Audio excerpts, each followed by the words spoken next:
birthday. Happy belated birthday to you, or maybe you say, no, I'm not a youth. But I am. Anyway, I can receive that on behalf of the youths, the many youths of Zambia.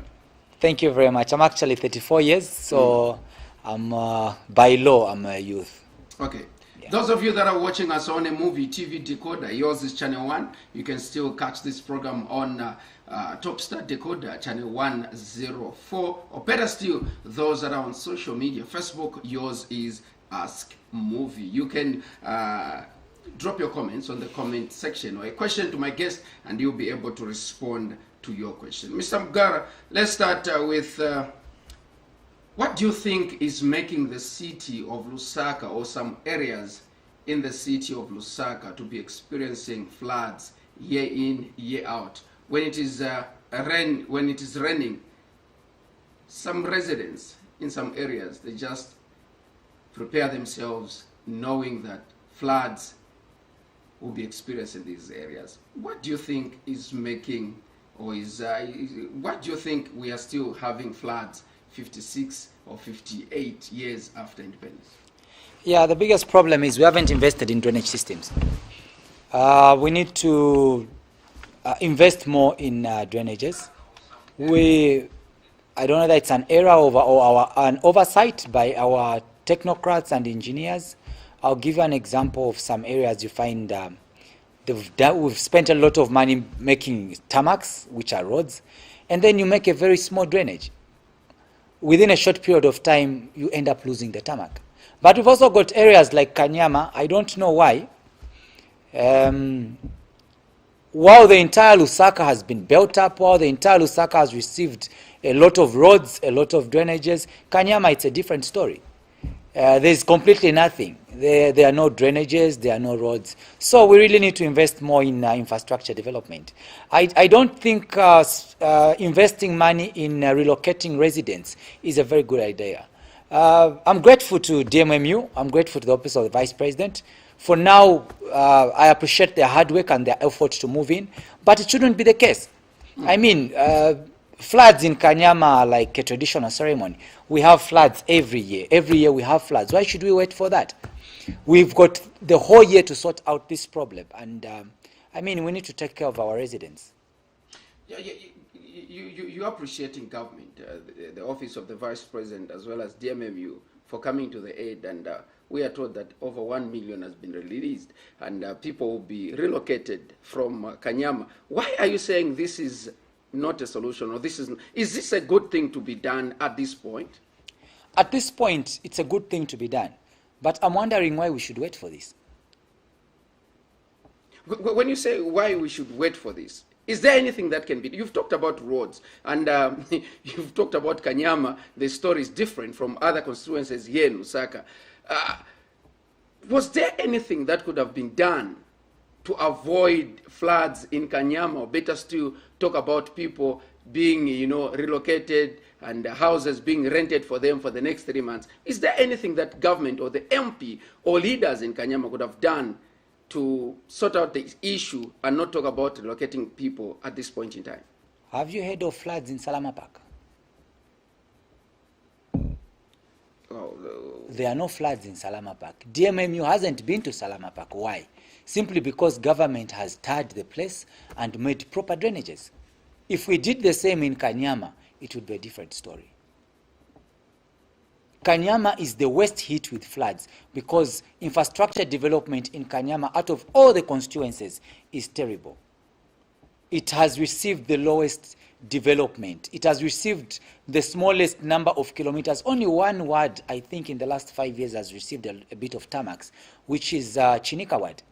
When you go to Garden Park, the entire ward does not even have one single tarmac, not even one single drainage. Why should you be surprised that there are floods?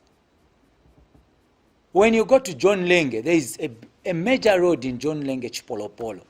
It is not tarred. The entire John Lenge has got not even one tarmac.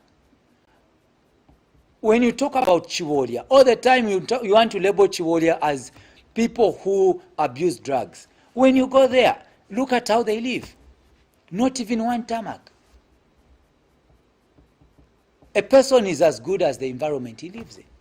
You've given an example of Salama Park, and I know that relevant authorities will talk about planned and unplanned settlement. They'll say the case of Chivolia, the case of Kanyama, the case of Chawama. It is because these areas were not planned for. That is a very good lie that has existed for a very long time. Mr. Mugara, you're calling it a lie. It is a lie. When you go to, I'll give an example of Garden Park again. When you go to Garden Park, you find proper roads with nice houses. It is not built. There is no development. We've got no tarmacs. We've got no roads. We've got no drainages. Who decides which one is planned and which one is not planned? Oh, it is the planners. The planners of the city. Exactly my point. Government needs to take care of its people. Okay? Don't those people vote when elections come? Do you say these are in an unplanned area so they're not going to vote? These are in an unplanned area, they're not going to pay taxes. The city is growing. It should be the reverse. Our regulators, city council, local government should move in quickly and help planning. There are a lot of areas that have been affected with the increase in population. That's why we see expansion of roads. For example, Great East Road has been expanded. Mungwi Road has been expanded from single lane to dual carriageway. You know, you've got these flyover bridges because the population is increasing. What was planned for initially is not the state of numbers. So we should not be selective when we are saying, no, this place is not planned, so we can't do this. This place is planned, so we can't do this. I mean, I'm a contractor. When we want to do roads, we simply buy off houses and break them down and do a road. Where there is a will, there is a way. But have you heard of, city planners or people, or those that are in government or leaders talking about John Leng and Kanyama saying these are unplanned settlements? Have you ever heard such such talks? That is their opinion. That is their opinion. But there is a crisis. According to your opinion, what is it that should be done in an area which was not planned for? Number one, I don't agree with that they are not planned. Who's supposed to plan? And if they were not planned, what are you waiting for to plan for them? That is the question. I mean, Mr. Mugara, of people who just see land that has been lying idle, for lack of better term, and then they'll just start demarcating and setting off plots without proper planning to say, this is where the road will be, this is where we're going to put up drainages, this is where a hospital is going to be built, this is where a school is going to be built, this is where recreation facilities are going to be put up. But people just give themselves plots and they start building. By the end of the day, floods are there. So in an area where those in authority will say this area was not planned for, what is it that can be done, if at all there is something that can be done? They should plan for it. It's as easy as that. There are people living there, go and plan for it. Go and make roads there, go and plan with roads. Where there's a house and it's in the road, break it down. It is that easy. At a cost? Because people will say, you need to compensate me, you need to pay me. The cost of breaking a house and compensating the owner of that house is negligible to the cost of a road. The cost of tap a kilometer is very expensive compared to the cost of a house. That is why I say where there is a will, there is a way. Are you saying there is no will? In these areas that have been labeled to be unplanned settlements, and like for example, Kanyama, you've talked about Chipoloporo Road. You know that road, year in, year out, floods are all over, and people have been built closer to the road. If that road was to be turned, I mean, people's houses will have to be demolished because you need space to put up drainages. Yeah, that's a very good question. I think technocrats, okay, our councillors and MPs in these areas could have not done a very good job where that is concerned. I think they did not do a very good job. It's not too late to plan for these areas. Yes, and then I don't know why you should concentrate on the areas where you claim they are not planned. I mean, if you've got houses that have got enough space, roads, and well built, I don't know why you should use an excuse and say they're not planned for. Then you should stop collecting taxes from them, stop including them when voting, because they are not planned for. Why should the statement of planning for be selective? We have heard also that people of Kanyama, John Leng, Chawama, as well as Tendere D section, have not been cooperative. When government, when their civic leaders announced that we want to put up drainages, they said, "Simungapitise drainage on my area unless you pay me." And government says, at the moment, we don't have money, but we want to make drainages. What do you make of that? Don't you think also residents are to blame for them not partnering with government? Say, okay, in my area or in my yard, kumbampon, so that water can pass. But they have been demanding, say, first of all, you need to pay me before you start digging in my yard. That could be a very valid oversight. But again, it's not very good to comment on issues that we haven't investigated upon. We don't know if these people are really engaged and explained to about the status and what exactly is happening. Sometimes what leads to that is when people hear that in another area, people are compensated. And then you go to their area and then they refuse to be compensated. At the same time, it's the duty of civic leaders to educate citizens on the importance of these issues. That shouldn't be, if a civic leader is not able to convince and explain to the residents on the effects of them not agreeing to government getting part of the land to do drainages, then there's a problem somewhere. You've talked about... I don't think our citizens are that resistant, no. If a person today now is moving out of the house because the area is flooded and they can no longer stay there, if you ask him to do a drainage, is he going to refuse? A drainage that's going to carry water and avoid it from going into his house? Probably there's just been lack of proper education to our citizens. You've talked about civic leaders not doing enough. In particular, let us zero it in Kanyama. You've talked about roads not being tarred. You've talked about Kanyama. The story is different from other constituencies here in Lusaka. We have heard government saying we're not leaving anyone behind. And according to you, it seems as if Kanyama has been left behind. That is where now I'm saying the elected people in Kanyama did not do a very good job. How do you have Chawama tad, Kawata tad, Mandevu tad, Munali tad? All constituencies have received a good share of tarmac. The PF government has the right to boast that they've done a lot of infrastructure development in Lusaka. They've done L400 phase 1, which is 400 kilometers of road in phase 1. They did a second 400 kilometers of road, which is L400 phase 2. They did L400 phase 3. They did decongest Lusaka, meaning the PF government within Lusaka have done close to 2,000 kilometers. But when you look at Kanyama and see, Lusaka has got 7 constituencies, meaning if you say approximately 1,800 kilometers, you divide it by 7, you're going to have something like 200, close to 300, 200 and something kilometers per constituency. That is not in Kanyama. Kanyama has received less than 50 kilometers, for argument's sake. So it really shows... I think our leaders in Kanyama did not lobby so much to ensure that some of the roads came to Kanyama constituency. The government did its part, but the president was not supposed to be there and say, now take this road this side, take this road that side. No. That's why he's got his councillors, he's got his MPs, and he's got all these technocrats. I also intend to query RDA, the CEO for RDA. I think the people of Kanyama deserve an explanation on what happened to their share of road that were supposed to come to Kanyama constituency. Yeah. So when you talk about the elected leaders at councillor level as well as MP in Kanyama not doing enough, according to you, what do you think is the duty of a councillor as well as an MP in an area, so that the stories that the testimonies that you've shared to say, Kawata is third, Mandevu is third, and you don't know why Kanyama is not third.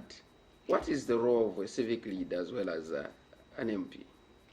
When government is bringing development to its people, technocrats work hand in hand with civic leaders to advise them where it's most important, where development needs to be taken.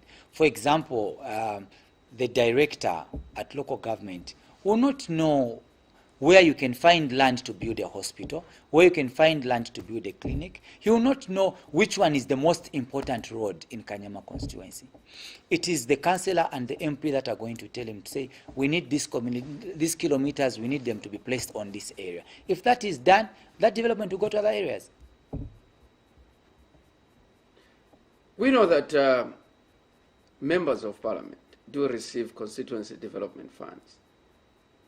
And there are committees in constituencies that will sit, look at projects and approve to say, when this money comes, we need to put up a tarmac. When this money comes, we need to put up a school or a clinic.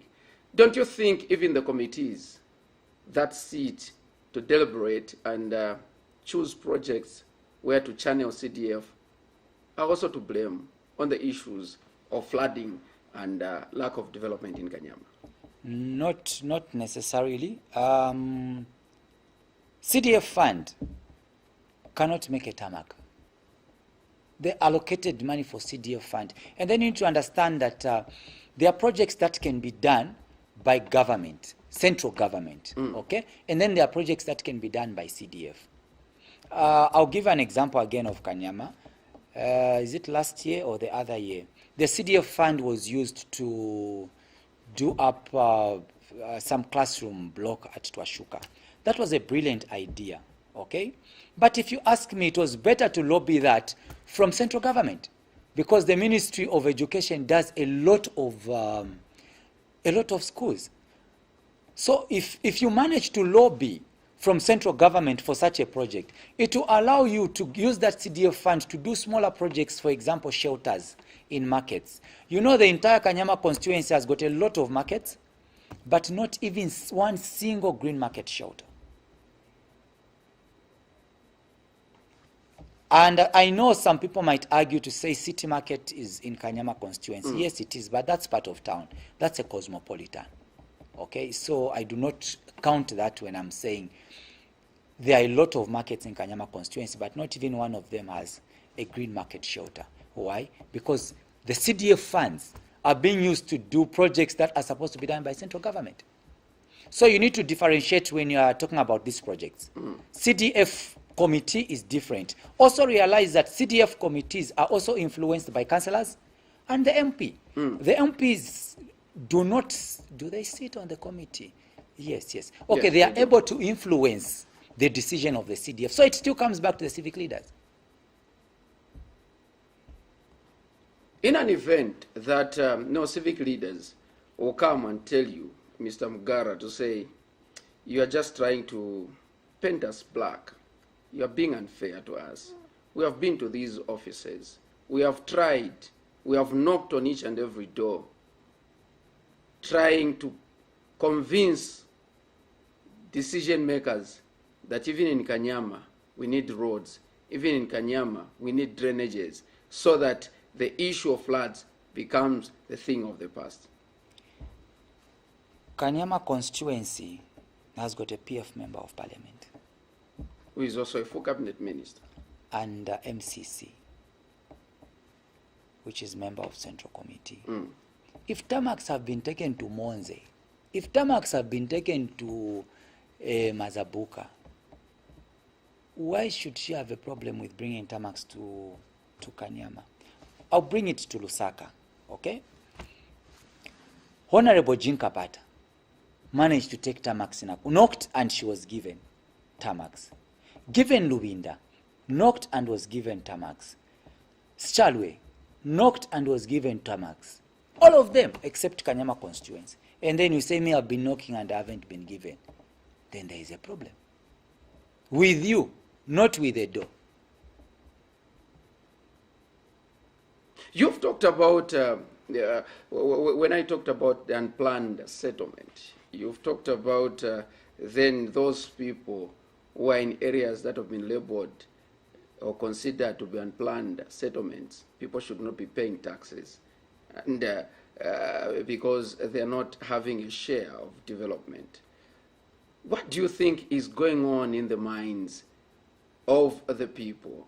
And also having in mind that you talked about lack of engagement and, talking to the people.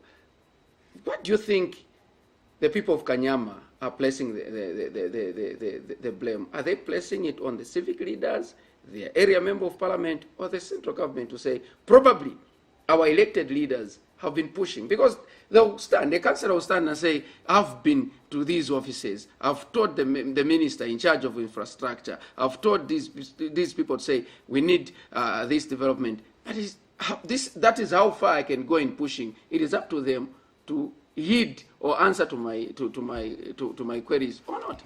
The first thing I need to clarify, I did not say the people of Kanyama should stop paying taxes. No. I said the term they are in planned settlements should not be selective. When you are collecting taxes from them, you don't say they are in unplanned settlements. But time to take development, you say no, it's an unplanned settlement. That's number one. Number two, when you talk of unplanned settlement, I'll give an example of Makeni Villa and Garden Park. They are better planned with better roads, better space for drainages than Mrs. But when you go to Mrs., it has got tarmacs. So how does the issue of being unplanned settle?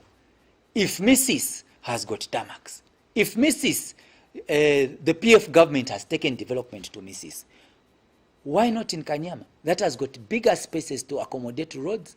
When you for example, the Peps Road, it's over 12 meters wide. A standard road, you just need about 8 meters.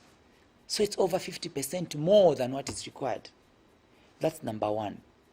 Number two, the main duty of a leader, like an MP and a councillor, is to lobby for their people. If you lobby and you're not given, then you have failed your job. How can you have failed your job when you've done what it takes to lobby? You've visited these offices. We've heard in Parliament ministers saying, I'm inviting the honorable member of this area who has talked about this road to visit me in my office so that we can chat a way forward. And if a member of Parliament visits that office and is not given, don't you think he or she has done her job? Now, what is remaining is that minister to answer and respond to that query. That is exactly my point. A member of parliament lobbies for development in his or her area. Okay? So if you lobby and you are not given, then you have failed to lobby. That is my point. You have failed. If you lobby and you are not given, somebody else lobbies and is given, then you have failed to negotiate. You failed to lobby. I'll give another example. Last week, 25 million kwacha was released by government as part payment of the 50 million kwacha that's supposed to be given to churches for COVID. If I was MP today, I'll follow the Minister of Religious and ask them, Kanyama constituency has got the highest number of voters. Kanyama constituency is one of the biggest constituencies. How much are you allocating to my area?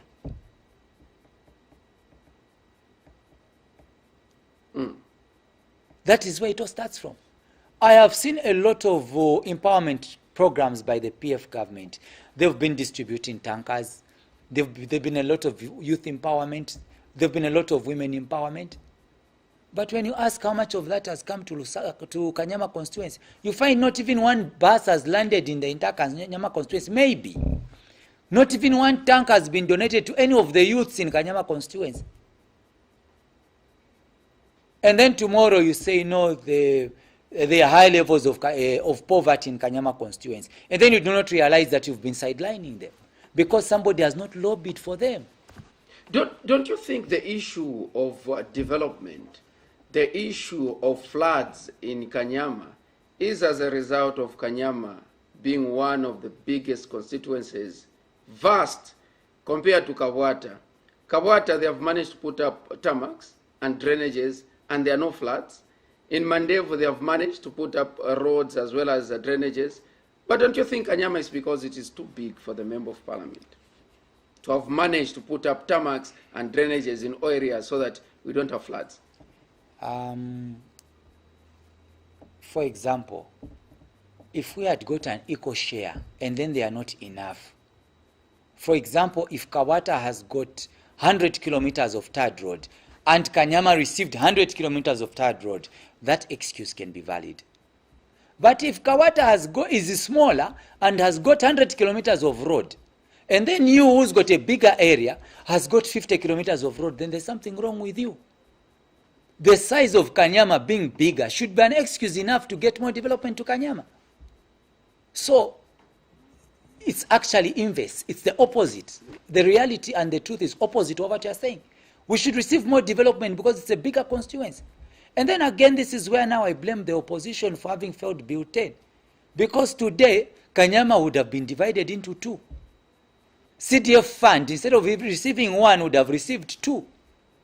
MPs, instead of having one, would have had two. So probably going forward, we need to learn to put politics aside and put the interests of people ahead. Kanyama has had successful members of parliament. The late Mtonga was there in Kanyama. Kenny Ojeri Chanda was a member of parliament for Kanyama. Also was a deputy minister, as well as belonging to a party that is still in power. Where do you think all these members of parliament that have been there, including the incumbent, have missed it when it comes to lobbying for development, putting up drainages, and making sure that floods is a thing of the past? Honorable Mtonga, may his soul rest in peace. He was a very hard-working member of parliament. I knew him when I was a kid, and he was a very good man, may his soul rest in peace. He did his part. Sadly, he could not even finish his term. He died while he was in office, so we can't say much. Honorable Jerry Chanda did a lot of work. All the tarmacs you find in Kanyama constituency were done by Honorable Jerry Chanda. Sorry, all the tarmacs you find in Linda compound were done during the leadership of Honorable Jerry Chanda. In the last 5 years, under Honorable Elizabeth, Linda has not received any tarmac. That is number one. Number two, Honorable Jerry Chanda, under Honorable Jerry Chanda, we were able to receive a lot of tarmacs around the industrial area. And he did a number of major roads. I think he did his part. Under the leadership of the current MP, Honorable Elizabeth Piri, she has also done her part. She has done tarmacs in Chinikawad. She has done a police station. That is the main police station, though it's not yet complete. It was built by the community. She has done a number of projects. But all I'm saying is enough hasn't been done, especially in the last 5 years where the PF government has put infrastructure development as P1, where the entire LUSAKA has changed face. Why should Kanyama constituency lag behind? So I've got great respect for all of them, including the current member of parliament. She has done her part, but she has not done a good job. Don't you think business houses, because Kanyama also, like you've put it, there is that industrial area, and there are big companies that are making a lot of money. Yes.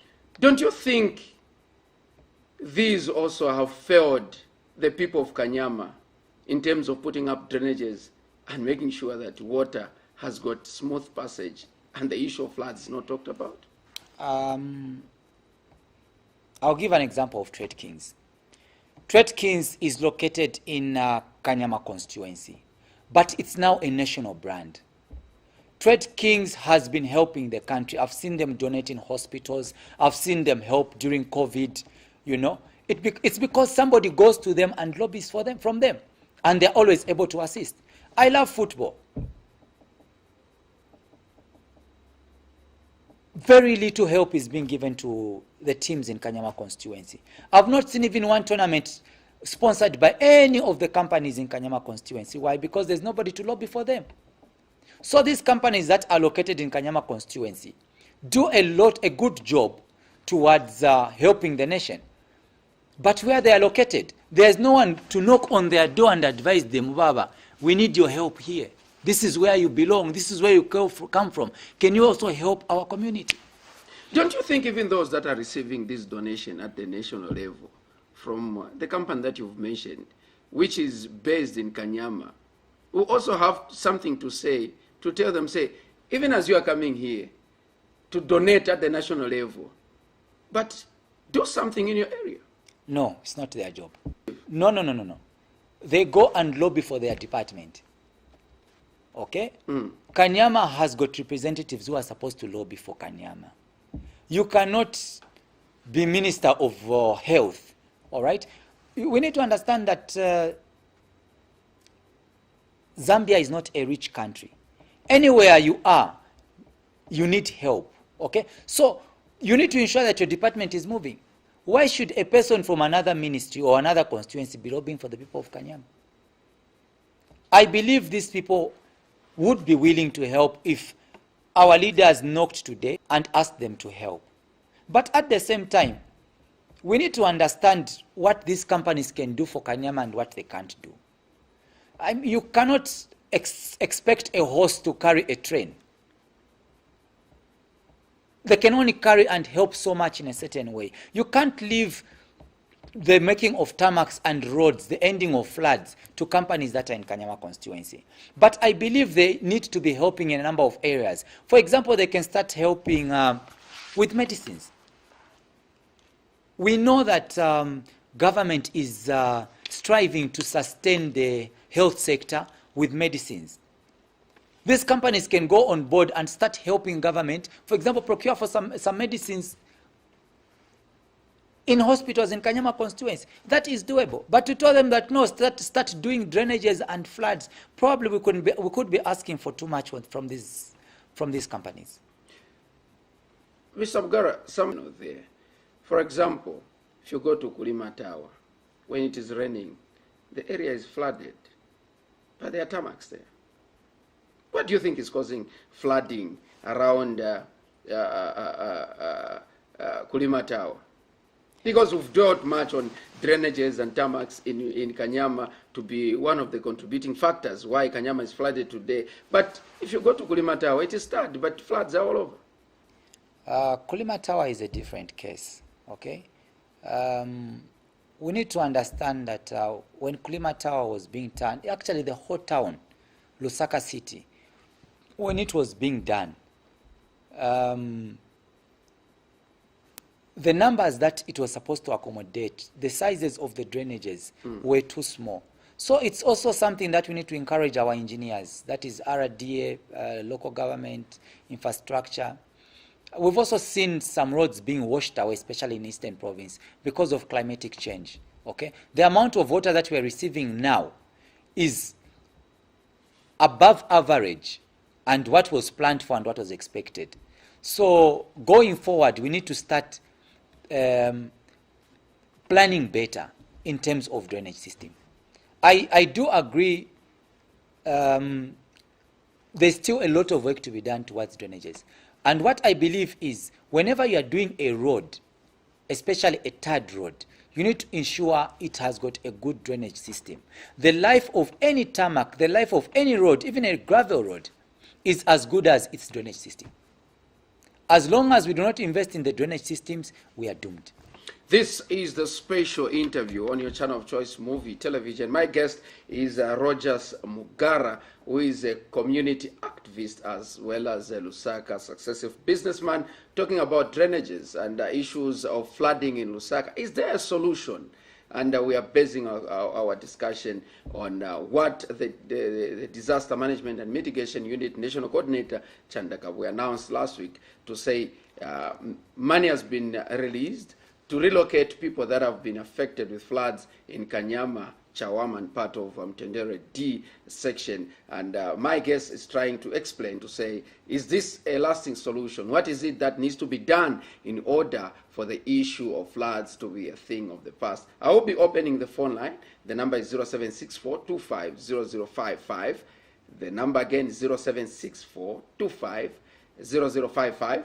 You can come through, and if at all you've got another suggestion or a different suggestion with what my guest is suggesting, to say this is the way to go if we are to be talking about floods being the thing of the past. Mr. Mugara, government has got a policy when it comes to construction. 20% has been given to Zambian contractors. You are also a contractor.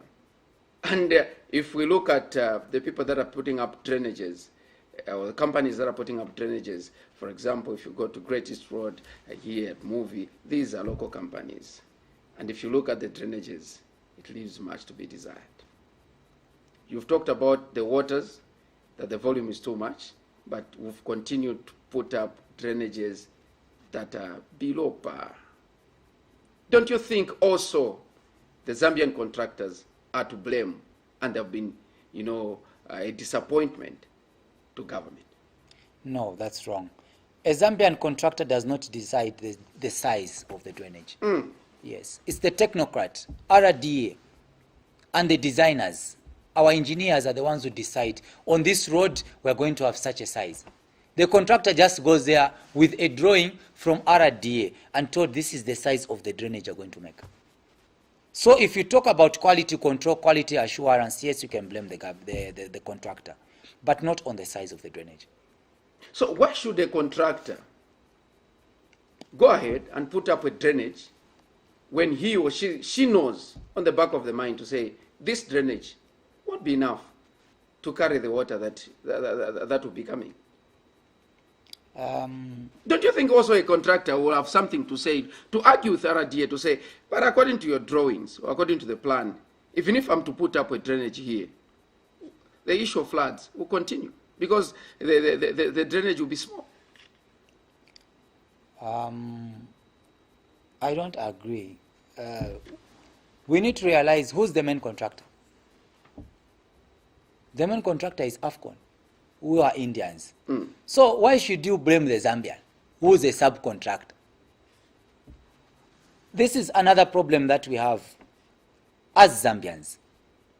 We love to paint our own black. We need to start believing in our own people. For me, I feel Zambian contractors are doing a good job. If you have to blame, you have to blame the main contractor, not the Zambian contractor. But you are talking about us believing in our own, the Zambian contractors. Yes, we've believed in our Zambian contractors, and that is why government is giving them 20%. But whether we are to talk about the main contractor, my argument is that why can't that subcontractor, a Zambian contractor who has been given 20%, be able to talk to AFCON or RDA to say, even if we are constructing this road, my job or my contract is to construct a drainage. But according to the contract and the specifications here, is that the drainage will be small. And water will continue to be stagnant. And floods will be a thing that will be talking about it. We need to believe in professionalism and specialism. The contractor is not able to calculate how much water is going to come there. It's not the job of the contractor. And the contractor cannot know. He doesn't have that information. He doesn't have that data. And usually these drainages are done during the dry season, not during the rain season, when there's completely no water. So the contractor will not know how much amount of water that drainage is going to be carrying. It's not even the job of the contractor to calculate that. It's the job of our engineers. I don't blame them so much because there has been climate change. So it's something that we just need to start accounting now, going forward, to say now there's climate change. The amount of water we were calculating for has increased. It's not that we don't have good engineers, no. But no one knew that we are going to have climate change ever. So I don't even say it is an oversight, and then I don't even think we've got substandard engineers. No, we have very good engineers, but it's just that there has been climate change.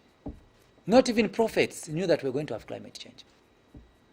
So if you've brought in another interesting issue of climate change. So even if we were to construct drainages in areas where there are floods, Kanyama, Chawama, because of climate change, floods will continue. We are going to increase the sizes of the drainages to cater for the amount of water that is being carried, that is there now due to climate change. If you need, now we've got rains that are going above average, okay? So we need now to calculate according to the water that we're having now. Even the drainages will be, for example, we now have Bombay drainage. Yes. Yes, that was a brilliant idea. Because we realized that these small drainages were not able to carry enough water. So probably we need more Bombay drainages. Let's accommodate our callers, the people that are watching us and they want to contribute on the topic of discussion. We're looking at floods in the city of Lusaka. Is there a solution? What is the solution? My guest is Rodgers Mugara, a community activist as well as a Lusaka-based businessman. Hello. Good evening, sir. Good evening. Your name, sir, and where are you calling us from? This is Isaac Mbulo calling from Linda, Kanyama constituency. Yes, Mr. Mbulo, let's hear your contribution this evening. My contributions are, I can say that Mr. Rodgers Mugara is always on the ground with the people here in Linda and Kanyama. So he knows better our constituency so that he might continue doing what he's doing. Okay. Yeah, it has been there for us, the youth. It's got us football for the youth here in Kanyama, Linda, particular, and these are part of the constituency. Okay. Yeah. Thank you so much. He's a good man. Yeah, he's always there for us. Thank you so much, Mr. Mbulo. Yeah. For example, what he says that these MPs, they don't look for us. For example, our fellow youths were given tankers, but if they are looking for us, also us would have been part of that. Not even a canter for us here in Kanyama for the youth for empowerment, but others they are getting tankers. Okay. Thank you so much, Mr. Mbulo. Okay. Okay, you can just take note. That is Mr. Mbulo from your area, and that is Kanyama constituency, Linda area, and he's echoing with you that these the member of parliament as well as councillors have failed to lobby for them. Hello, good evening. Good evening. Your name, sir, and where are you calling us from? This is Mr. Mukena. Mr. Mukena. Mukena Branson from Zingarume. From Zingalume. We are talking about floods in the city of Lusaka. What is the solution? My dear, the solution is right within these people who we call engineers. I'll tell you one thing. These engineers, my dear, they like being sitting in their office. They don't go right on the ground to see what exactly the problem might be. I'll give you an example. When the previous road, before the new one, which is there now, they had forgotten that Philips is a very big station where they did the bus station there. So, if you recall, many bus drivers, they would just stop along the road. Once they were nowhere, they would stop at the design of the road. So, even in this drainage, I'm surprised that the gentleman who is there on the panel, I think he's also not on the ground that we are some of us.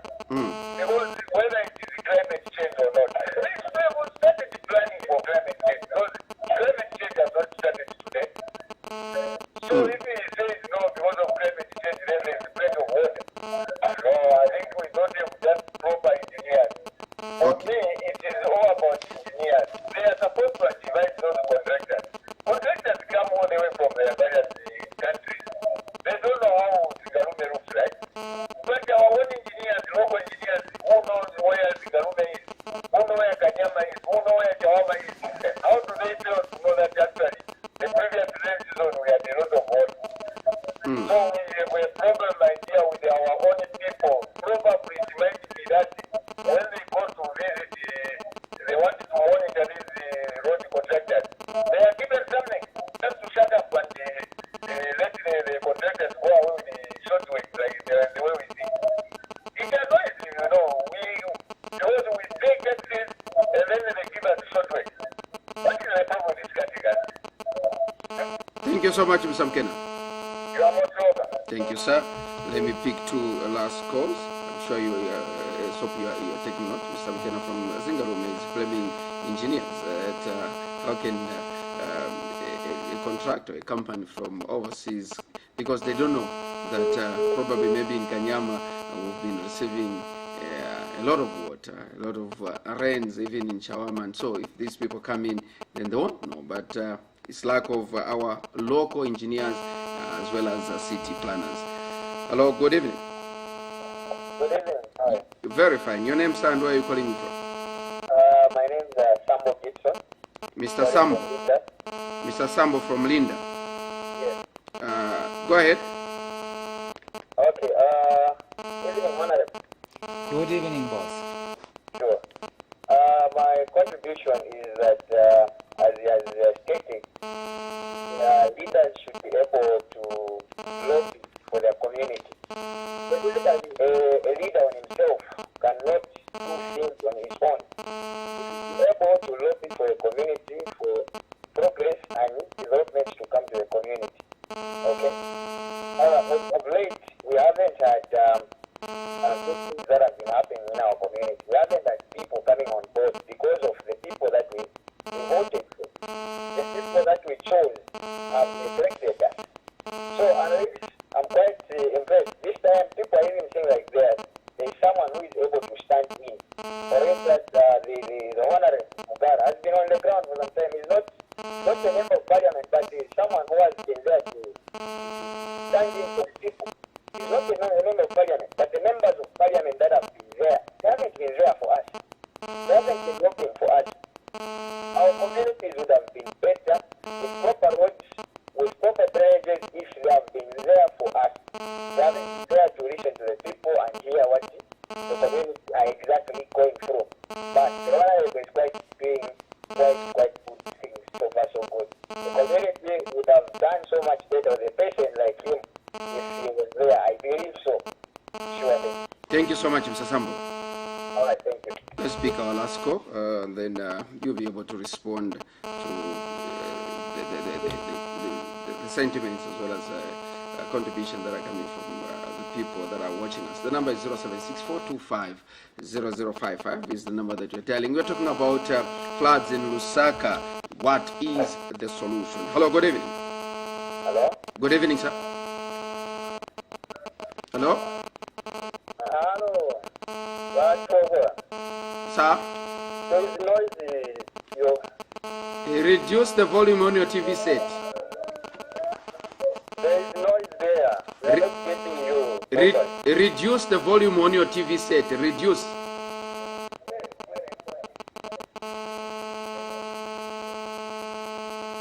Okay. 0764250055 is the who is going to be our lucky last caller for this evening before Rodgers Mugara, my guest, responds to the questions as well as the comments that have come from the people that are watching us. The number again is 0764250055. Good evening. Good evening, my big man.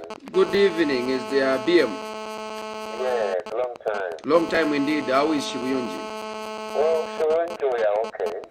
Please, the topic of discussion, floods in the city of Lusaka. What is the solution? Yeah, I think the solution is for our leaders to do what they have not done when they're supposed to have done something. You should not wait for the flood to tell you that you have not done this part or you have not done this. Because this is not the first time we have got the floods in Lusaka. So being our capital city, and now that people are saying, we have developed Lusaka, how can you develop a city which is always full of floods all the time and water? So really, it's not the time to begin relocating people, and I'm not saying people should not be relocated, but we have not done what you could have done at the time when you could have done that. And if you can see now, water is telling us that you need to do what you could have done here. This time we're not talking about relocating people, we're talking about proper drainage is done so that the people are not displaced. This is the inconveniencing people. Yes, we say floods have inconvenienced the people, but the people that are in charge to make sure that the city is beautified and the lives of the people, they are the ones that have inconvenienced the people more than the flood itself. Because at the time we got it is up to now, we're not supposed to be expecting people, relocating people in the city, according to the capital city, it should get flooded and they still relocate people. So our leaders leaders, I think, should do what they're supposed to do at the right time.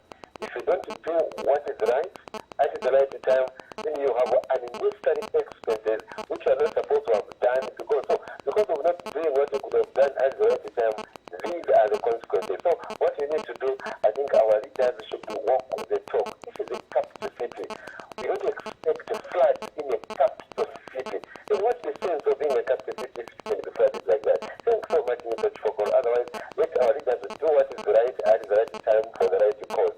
Beautifying the city or buildings of the city, but beautifying the lives of the people in a way that is equal to zero. Thanks so much, Mr. Igman. Thank you so much, BM. And BM happens to be our last caller. BM talks about our leaders not doing what they're supposed to do. And then he talks about relocating people is not a solution, but it's also a drain because you're spending more. Also, Sambo Gibson as well as Isaac Mbulu are just appreciating these people that have seen your works in Kanyama. Mr. Mukena is putting a blame on our engineers, our planners at the city council. I would like to say thank you very much to the two callers that called to appreciate my few efforts in Kanyama constituency. I also would love to agree with both callers. I think I said it earlier. I said DMMU has done a brilliant job under the office of the Vice President. We thank them for moving in to help the people in the floods. However, we should not wait for that. I do agree our engineers need to step up and do a better job, seeing that now we've got climatic change. But at the same time, to say no, our leaders should start doing what they haven't been doing is not correct. Floods in Lusaka generally have reduced. The worst hit today is Kanyama constituency because it has received 0 drainages. Even the small drainages our friends are complaining about, Kanyama constituency doesn't have. Immediately we had the first rains in Lusaka. DMMU was in Kanyama. Showers, before the heavy rains, DMMU was in Kanyama because the situation is very bad. And I'd love to take this opportunity. I wouldn't love to direct this to the MP or direct it to the councillors, no. I would this directly to our head of state, the president. In the same way that other constituencies have had development during his tenure, we are begging in Kanyama constituency. He's at 90%. We gave him 5 years. It's going, so we've got about six months from now for his term of office to end before the general election. So he's done 90%. We are saying in the last 10%, may he personally look at Kanyama. It's lacking in a lot of areas. May he start firing these people who grade roads whenever he visits Kanyama, because they give him a wrong image. All the time the president is visiting Kanyama constituency, we see graders moving and the place is graded. The president moves in and speeds thinking everything is okay in Kanyama. He should start firing such people because they are misleading. The situation in Kanyama is bad. That's why we've got all these floods. I agree with other callers that are saying, yes, our engineers need to step up and do a better job. But like I said, no one foresaw climate change. It is true that we've had climate change for some time, but we can't change everything overnight. But a fair statement will be, apart from Kanyama, that has been deteriorating every year, the rest of Lusaka has been improving. The amount of floods, the amount of matipa that we've had in Lusaka has reduced, except in Kanyama. There are more gumboots in Kanyama than there are in farms. There is no house in Kanyama constituency that doesn't have gumboots. As we are winding down, we only have about 4 to 5 minutes. You've been doing some works in Kanyama, and Kanyama seems to be so dear to your heart. Why are you doing this? I have lived in Kanyama the whole of my life.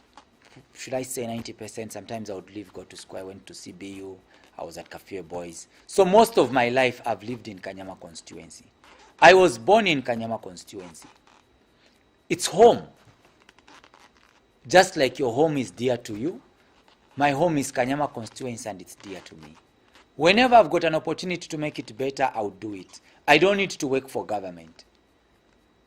Where I can, I will. Like I said initially, same applies with all these companies that we are supposed to lobby social corporate responsibility from. They've got areas where they can help. Even me as an individual, I've got areas where I can step in and help. I feel every citizen in Zambia should feel duty bound to make their place a better place. And going back to the issue of drainages, there's one last thing I almost forgot.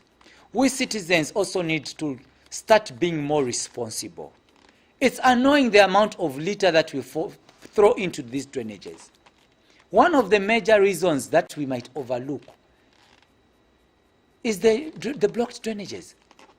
Already you are complaining that the drainage is small, but the same small one, you're going to block it. And then instead of taking responsibility and saying we are not keeping our city clean, we decide to blame it on the council.